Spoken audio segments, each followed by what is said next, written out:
Hello friends, कसे आहात तुम्ही सगळे? काल आपण चिंता आणि चिंतन यावर बोललो होतो.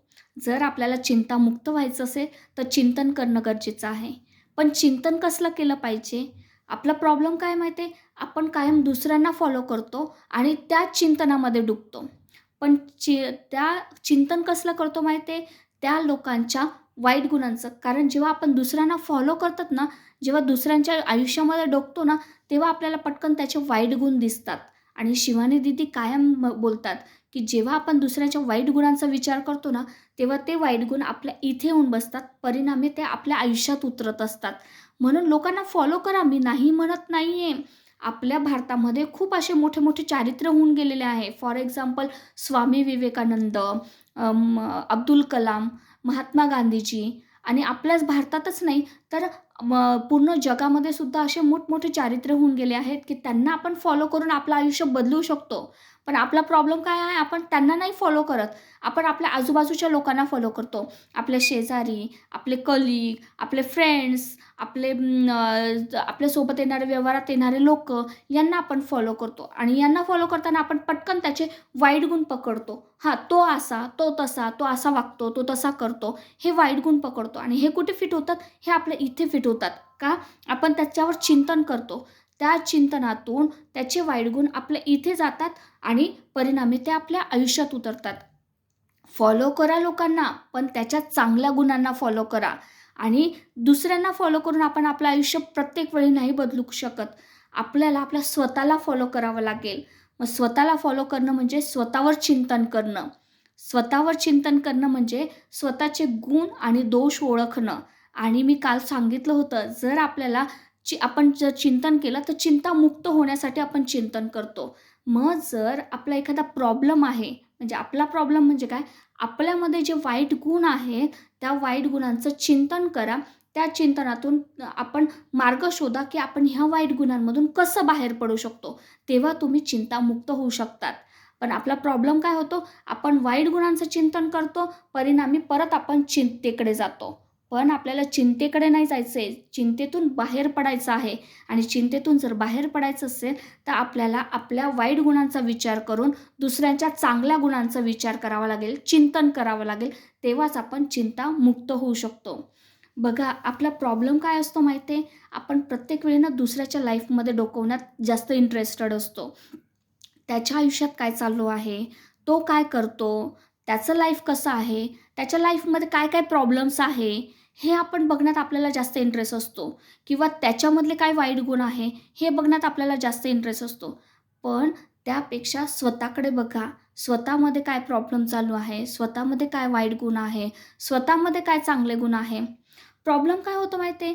आपण दुसऱ्यांना फॉलो करताना ना, त्याने जी एखादी गोष्ट केली ना, ती आपल्याला करायची असते. म्हणजे फॉर एक्झाम्पल अगदी छोटंसं उदाहरण देते. एखाद्याने घरात फर्निचर केलं ना, तर आपल्याला असं वाटतं, की मी कधी फर्निचर करणार? माझ्या घरात कधी फर्निचर येणार? एखाद्याने गाडी घेतली ना, मी कधी गाडी घेणार? मला कधी गाडी मिळणार? असा विचार करतो. पण तुम्हाला एक गोष्ट सांगते, प्रत्येकाची लाईफ वेगवेगळी असते. प्रत्येकाच्या रिक्वायरमेंट वेगवेगळे असतात. प्रत्येकाच्या घरामध्ये वेगवेगळे इन्कम असतात, वेगवेगळे विचार असतात, वेगवेगळ्या रिक्वायरमेंट असतात. जो तो ज्याच्या त्याच्या रिक्वायरमेंटनुसार ती गोष्ट किंवा ती वस्तू खरेदी करत असतं किंवा ती गोष्ट करत असतं किंवा त्या पद्धतीने वागत असतं. तर तीच गोष्ट आपल्या घरात फॉलो होईल हे नाही होऊ शकत. कारण की आपल्या रिक्वायरमेंट वेगळ्या असतात, आपला इन्कम वेगळा असतो, आपले विचार वेगळे असतात आणि आपल्याला काय हवं आहे यानुसार आपण केलं पाहिजे. म्हणजे बऱ्याचदा ना माझी आजी कायम सांगते, की आहे ना, लोकांनी गळ्याला फास लावला म्हणून आपण नाही लावायचा.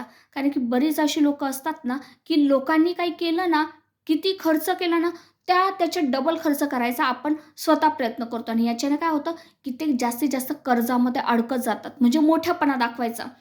मोठेपणा दाखवणं कधी-कधी फार धोक्यात येतं आणि हा मोठेपणा किंवा सत्तेच्या मागे लागून, खुर्चीच्या मागे लागून, मोठेपणा दाखवण्यासाठी आपण जो वायफळ पैसा खर्च करतो ना, याच्यामुळे माणूस बऱ्याचदा धोक्यात येतो. ह्या गोष्टी समजून घ्या. म्हणजे दुसऱ्यांना फॉलो करताना त्याच्या चांगल्या गोष्टी फॉलो करा, वाईट नाही. त्याची बराबरी करायला जाऊ नका.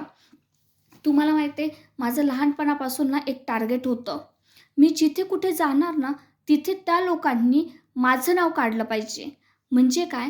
तर मी जिथे कुठे ज्या लोकांमध्ये जाणार ना, त्या लोकांना मी स्वतःही आनंदी राहणार आणि त्या दुसऱ्यांनाही आनंद देणार.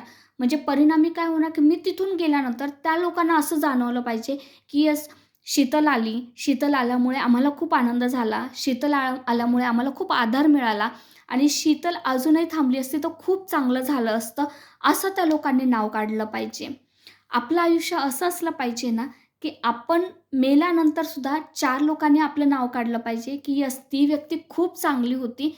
ती व्यक्ती गेली नसती तर अजून खूप चांगलं झालं असतं. हे अशा लोकांनी आपलं नाव काढलं पाहिजे. असं आपलं जीवन असलं पाहिजे आणि हे कधी आपण आनंदी राहू शकतो, आपण प्रत्येक क्षणाला ना आनंदी बनवू शकतो. पण कसं माहिती आहे, आपल्या डोक्यात ना एक विचार फिक्स करा. मी आज जिवंत आहे, मी उद्या मरणार आहे. हा विचार करा. तुम्ही म्हणाल, "शीतल हे असं काय बोलते? माणसाने वाईट बोलू नये." हे वाईट नाही बोलणं आहे, हे प्रॅक्टिकल बोलणं आहे. जेव्हा आपण प्रॅक्टिकली विचार करू ना, की उद्या मी मरणार आहे, तर आज मी खूप आनंदात जीवन जगणार. कारण की मला माहिती आहे ना, उद्याचा दिवस माझ्या हातात नाही आहे. तर माझ्यासोबत जी काही लोकं येणार आहे, आजूबाजूची लोकं असणार आहे, जी काही लोकांसोबत मी बोलणार आहे किंवा आजचा माझा जो दिवस असणार आहे ना, तो मी अगदी मनसोक्त आणि आनंदाने जगणार आहे. पण आपला प्रॉब्लेम काय होतो माहिती आहे? आपण प्रत्येकाशी ना हेरकटाप्रमाणे ते म्हणतात ना अं, अ, हा हलकटपणे म्हणजे अगदी तुच्छपणे आपण प्रत्येकाला वागवत असतो. याच्याने काय होतं माहिती आहे? आपल्याही हृदयाला त्रास होत असतो आणि त्याच्याही हृदयाला त्रास होत असतो. याच्याने आपण कुणाला आनंद नाही देऊ शकत आणि जर आपण दुसऱ्याला आनंद देऊ शकलो नाही ना, तर आपल्याला कधी आनंद मिळत नाही. कारण की शेवटी निसर्गाचा नियम आहे, जे पेरेल तेच उगवेल. जर आपण लोकांना आनंद दिला, जर आपण लोकांशी प्रेमाने बोललो, तर लोकं आपल्याशी प्रेमाने बोलेल, तर लोकं आपल्याला आनंद देतील. आणि जर आपण प्रत्येक वेळी लोकांना तुच्छ समजत गेलो, प्रत्येक वेळी लोकांना अगदी घालून पाडून बोलत राहिलो, तर लोकं कसं काय आपल्यासोबत चांगलं वागतील हो किंवा चांगलं बोलतील आपल्याविषयी? नाही ना. आपण तिथून गेल्यानंतर म्हणशील, "बरं झाली कटकट गेली. फार विचित्र होती, फार त्रासदायक होती ती बाई किंवा तो माणूस. त्याच्यामुळे आम्हाला सगळ्यांनाच खूप त्रास होत होता." हे असं आपलं जीवन नको आहे. आपलं जीवन कसं असलं पाहिजे? आनंदीमय. स्वतःही आनंदी राहा, दुसऱ्यांनाही आनंद द्या. हे कधी होऊ शकतं? हे चिंतनातून होऊ शकतं. कोणत्या चिंतनातून? चांगल्या विचारांच्या चिंतनातून. म्हणजे जास्तीत जास्त चांगलं चिंतन करा, परिणामी तुमचे विचार चांगले होतील. मी कायम तुम्हाला सांगत राहते, चांगलं ऐका, चांगलं बघा, चांगलं बोला, परिणामी तुमचे विचार चांगले होतील, परिणामी तुमचं आयुष्य चांगलं होईल, आनंदी होईल, चिंतामुक्त होईल. परिणामी तुम्ही तुमच्या आजूबाजूच्या लोकांनासुद्धा आनंदी आणि चिंतामुक्त करू शकतात. त्याच्यामुळे जर तुम्हाला माझी ही गोष्ट पटत असेल तर प्लीज लाईक करा, सबस्क्राईब करा आणि जास्तीत जास्त लोकांना शेअर करा. अशा लोकांना शेअर करा की जी कायम तारकटेलसारखे वागतात. माझी आजी मला कायम सांगते, आपलं ना कायम बोलणं गोड असलं पाहिजे, आपल्या तोंडात गोडवा असला पाहिजे आणि आपल्या हृदयात निर्मळता असली पाहिजे. जर ह्या 2 गोष्टी आपल्यासोबत असेल ना, तर आपण अख्खं जग जिंकू शकतो. Thank so much.